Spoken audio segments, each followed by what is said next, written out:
How y'all doing? This is the disappointed uncle. And I'm gonna tell you why I'm disappointed. But before I do, let me explain to you a little bit of our background here. Um, my wife and I lived across from my father-in-law's house. He owned 10 acres and a house with a couple shops hooked up to it. Well, he passed away at the age of 90. Hardest man I ever knew. But he ended up uh, leaving the property to us when he passed away. So, for about a year and a half, my wife and I just kind of paid the electricity bill over here. Didn't do much with the place, kind of cleaned it up a little bit. But in the meantime, I have a nephew who was paying child support. And we got to thinking, well, you know what? Let's help him out. We'll tell him he can live over there as long as he pays the electricity bill and helps out a little bit. Well, and part of that agreement, we wanted him to cut grass. And that would have been his rent.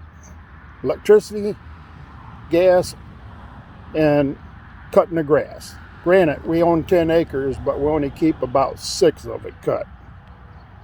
And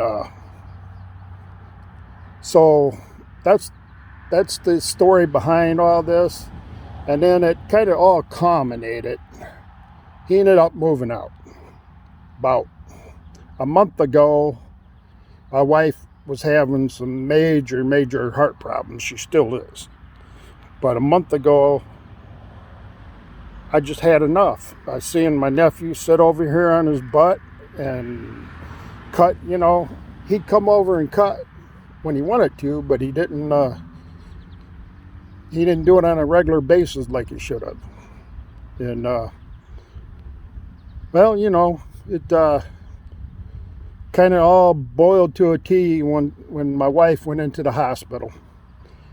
And I just had enough, and I just kind of went off on him, and I told him that he needed to grow up. He's a 41-year-old man. He should have his life, his path already found out in life.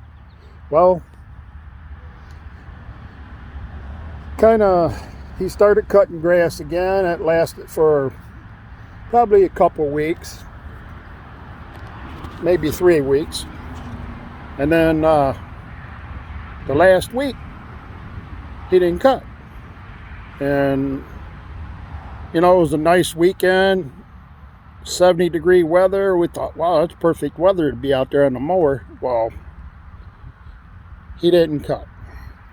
And my wife kept asking, I thought he was supposed to cut. I said, well, he's been doing it on Tuesdays. And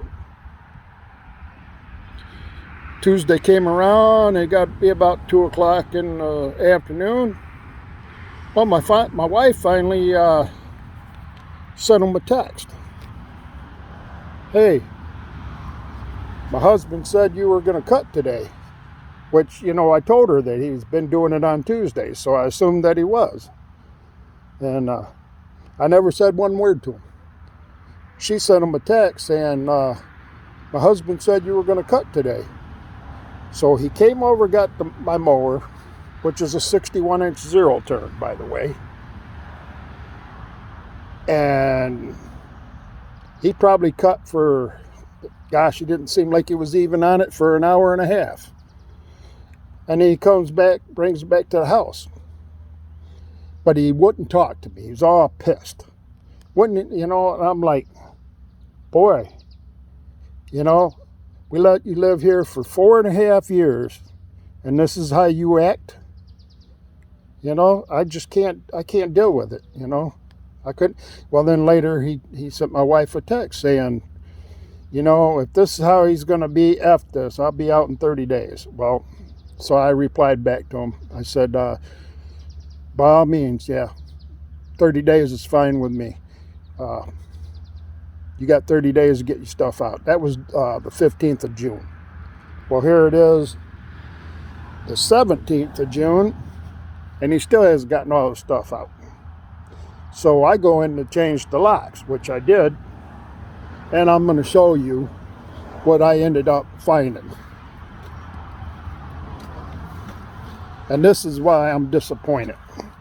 For one thing, I thought the guy would help me out a little bit. Sorry about the sun, you know, and it just got to where he doesn't care anymore. So I'm going to show you what it's looking like in here. And I